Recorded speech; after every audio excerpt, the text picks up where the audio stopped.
Bonjour Vincent. Bonjour Christine. Alors c'est vrai qu'on ne le dira jamais assez, il faut faire attention aux paroles que nous émettons, que nous employons. Ça peut avoir des répercussions souvent dramatiques. Sur nous, sur les autres, j'avais parlé, rappelez-vous, du fait de formuler un objectif en disant ce qu'on voulait et pas ce qu'on ne voulait pas. Parce que le cerveau, si je dis... La pensée positive. Voilà, si je dis je veux perdre du poids, ben non, je retiens poids et je ne retiens pas le fait, mettons, je veux affiner mon corps. Si je dis je veux arrêter de fumer, c'est pareil, je retiens fumer. Eh bien, je vais aller plus loin aujourd'hui avec le vocabulaire qu'on utilise, les mots qu'on utilise qui ne sont pas anodins du tout. Je dirais même, de façon positive, qui sont impactants. Des gens disent d'une expérience désagréable qu'ils ont vécue, c'était affreux. C'était horrible. J'utilise un terme très fort. À l'inverse, lorsqu'ils vivent une expérience agréable ou même très agréable, ils disent « ouais, c'était sympa ». C'est-à-dire qu'ils vont utiliser un mot à connotation, je dirais, avec un très faible impact pour quelque chose de positif. Par contre, pour quelque chose de négatif, voilà. C'était affreux, c'était terrible, c'était... voilà. De la même manière, ils ont fait quelque chose, ils ont atteint un objectif ou même ils ont bien travaillé. Ils vont dire « ah, j'ai fait un bon travail ». Par contre, s'ils n'ont pas atteint leur objectif, ils vont dire « je suis nul ».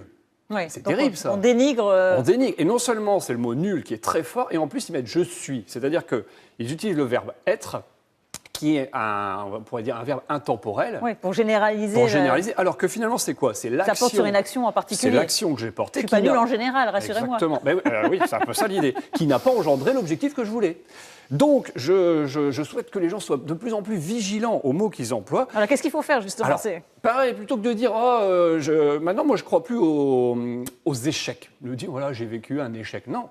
Pour moi, toute expérience, c'est un apprentissage. De cet apprentissage, je peux retirer des points positifs, toujours, et pas des points négatifs, des axes d'amélioration. Et ça change tout au niveau de l'état d'esprit. Et alors, il y a même un monsieur qui a été encore plus loin par rapport à tout ça, par rapport aux mots qu'on utilisait. C'est monsieur Masaru Emoto, donc un professeur japonais. Masaru Emoto. Voilà, vous irez voir il y a plein de vidéos sur lui, et puis il y a un livre fantastique là-dessus.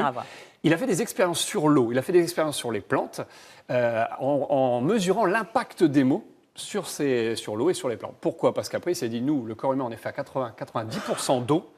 Et donc, tous ces expériences et les résultats d'expériences, qui sont assez hallucinants, eh bien, on peut les retrouver par rapport au corps. Et donc, lui, il a été plus loin en se disant, mais faisons même attention aux mots que l'on porte sur soi. Donc, oui, quand les messages... Voilà, j'ai regardé votre t-shirt. Oui, il y a des gens qui ont des t-shirts avec écrit « Death » dessus, quoi, vous voyez, en géant. Eh bien, ça peut avoir un impact aussi sur nous, si on va encore plus loin. Et je terminerai par une expression, l'expression préférée des adolescents, qu'on entend souvent. On l'entend très, très souvent, le fameux « c'était trop bien », ou « c'est trop bien ce machin-là ».